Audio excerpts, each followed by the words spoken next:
Bonjour et bienvenue dans Sagesse bouddhiste. Un grand maître s'en est allé et nous voulons lui rendre hommage ce dimanche. Thich Nhat Hanh, le maître vietnamien de la pleine conscience, nous a quittés après avoir tant œuvré pour la paix, la protection de la planète et l'amour. Établi en France depuis 1970, après un départ douloureux de son Vietnam natal, il avait fondé le village des Pruniers en Dordogne, où vit une grande communauté de moines et de nonnes, et où chaque année convergent des centaines de laïcs à l'occasion de retraites. Thich Nhat Hanh, Thai, comme l'appelaient affectueusement ses disciples, est considéré comme l'un des apôtres de paix du XXe siècle. Ses enseignements et ses actions ont fait le tour du monde. Son sourire et son timbre de voix légèrement voilé, son humour et sa bienveillance resteront à jamais dans la mémoire de ceux qui l'ont suivi. Voici l'hommage au vénérable Thich Nhat Hanh, un film de Nina Barbier.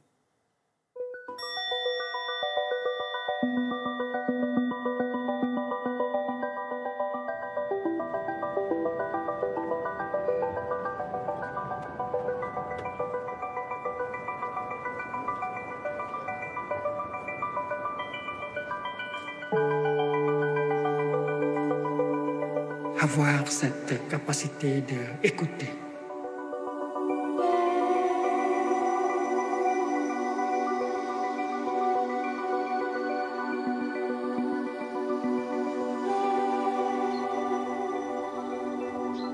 Chaque année, des milliers de fidèles se retrouvent en Dordogne, au village des Pruniers, au sein de la communauté fondée par le maître zen Thich Nhat Hanh, appelé aussi Thai par ses proches. Au Vietnam, Thich Nhat Hanh fut l'un des pères du bouddhisme engagé. Contraint à l'exil en 1966, il milita pour la non-violence et soutint aux États-Unis Martin Luther King dans sa lutte pour les droits civiques. Il rencontra alors les personnalités les plus importantes du mouvement pour la paix dans le monde. Arrivé en France dans les années 70 avec un statut de réfugié, il apporta son soutien aux Boat People, les réfugiés vietnamiens.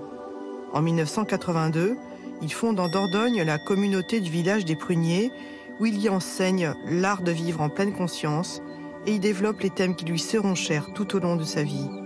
Le Bouddha, ce n'est pas quelqu'un qui existe hors de vous, dans les étoiles.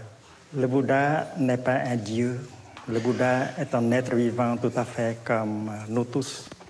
Dans le bouddhisme, on sait que vous êtes le Bouddha.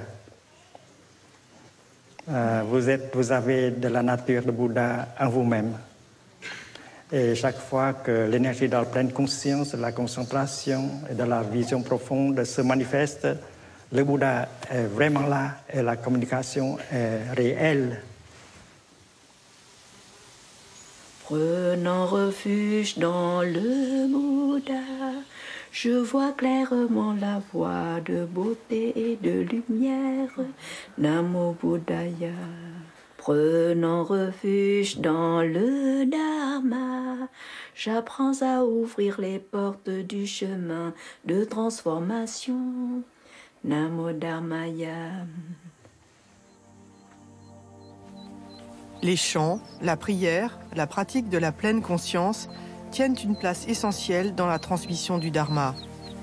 Quand vous marchez dans la pleine conscience, quand vous respirez, chaque inspiration, chaque expiration et chaque pas que vous faites, c'est une sorte de prière.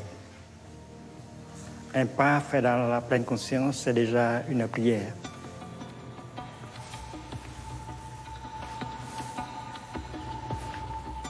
Quand vous parlez à quelqu'un avec le langage aimant, compassionné, c'est aussi une prière.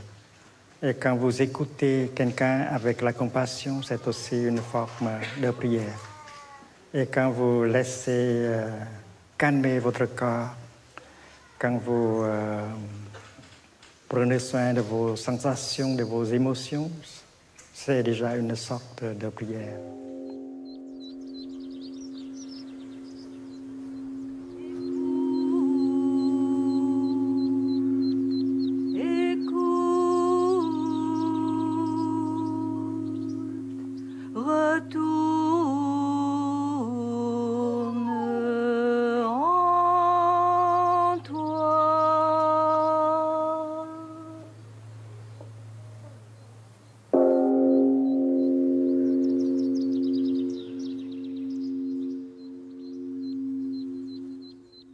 Il faut de la pleine conscience, de la présence d'esprit, de la concentration pour pouvoir vraiment être là, pour la vie, pour vous-même.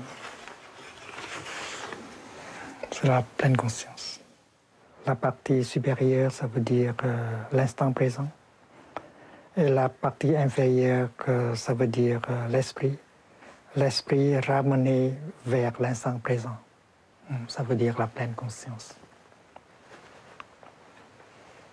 Ma joie est comme le printemps, elle épanouit les fleurs tout autour de la terre. Ma peine, comme ça? Oui, on fait assez rapide.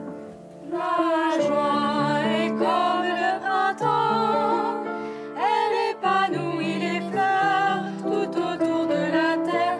Ma peine, une rivière de larmes, si vaste qu'elle emplit les 4 océans. Les gens pensent que la richesse, la gloire, le pouvoir est la fondation du bonheur. Mais nous savons que c'est la compréhension et la compassion qui sont nécessaires au bonheur véritable. Il y a quelque chose en vous qui doit être lâché pour que la joie soit possible. Par exemple, vous avez une idée sur votre bonheur. Et votre idée sur votre bonheur peut être l'obstacle qui vous empêche d'être heureux, d'être joyeux. Oh, appelez-moi par mes vrais noms, pour que j'entende à la fois mes rires et mes pleurs, pour que ma joie et ma peine ne fassent plus qu'une. Oh, appelez-moi par mes vrais Tai n'était pas seulement un contemplatif, c'était aussi un homme engagé dans de nombreuses causes, notamment sur la protection de la planète. de mon cœur s'ouvre enfin à jamais. Nous pouvons aussi nous adresser notre prière à la Terre-Mère. C'est parce que c'est une bodhisattva magnifique, mère de tous les Bouddhas, mère de tous les bodhisattvas. Et on peut adresser notre prière au soleil aussi, c'est parce que c'est un père à nous tous. Sans le soleil, il n'y a pas de vie sur terre. Et nous pouvons aussi adresser nos prières à une rivière, à une montagne, à une fleur. C'est parce que le Bouddha, les bodhisattvas et la terre-mère sont vraiment présentes dans toutes ces merveilles.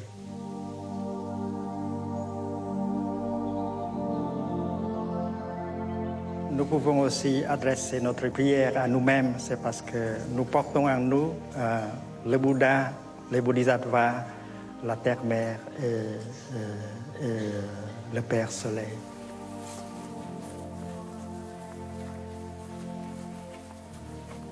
Il y a une connexion très profonde entre celui qui prie et celui à qui la prière est adressée.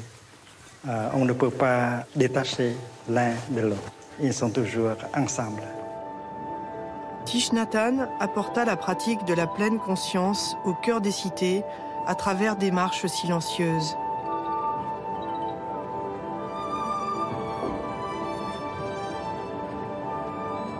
C'est une occasion pour rencontrer les Parisiens, pour pratiquer avec eux la pleine conscience qui apporte le bonheur, la joie. La liberté, c'est le fondement du bonheur véritable. Il ne s'agit pas de la liberté politique ici. La liberté vis-à-vis la colère, le désespoir, l'anxiété, la séparation, etc. Donc la pratique de la pleine conscience peut nous aider à voir en profondeur la situation afin de pouvoir nous débarrasser des éléments, des choses qui nous empêchent à nous réjouir de cette liberté.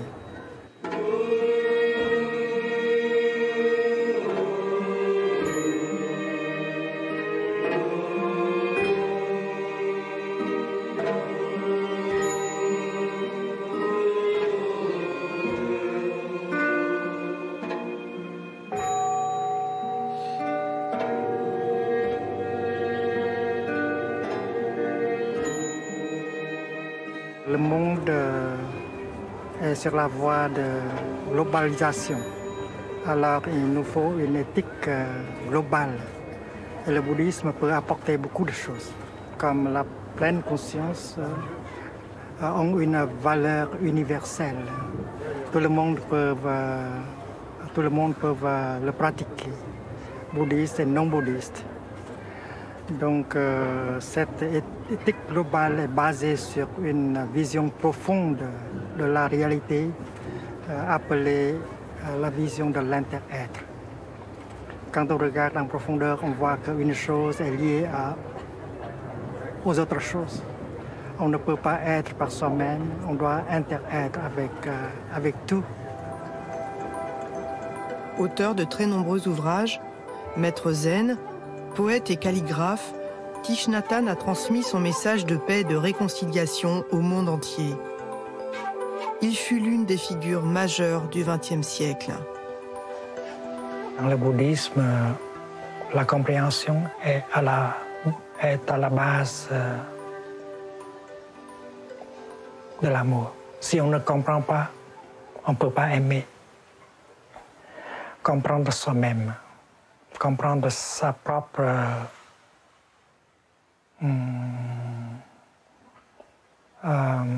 souffrance et comprendre la souffrance de l'autre personne.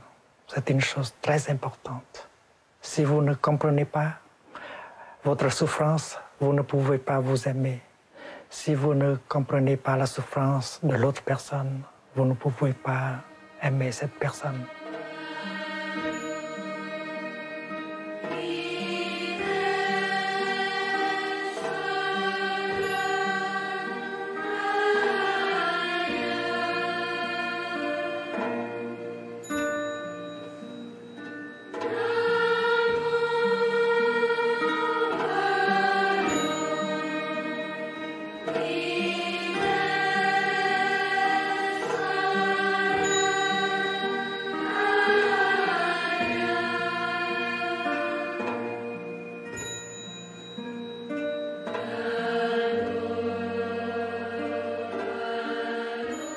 Thich Nhat Hanh aura laissé beaucoup d'écrits, plus de 50 ouvrages tirés de ses enseignements et de ses engagements. Nous en avons choisi quelques-uns.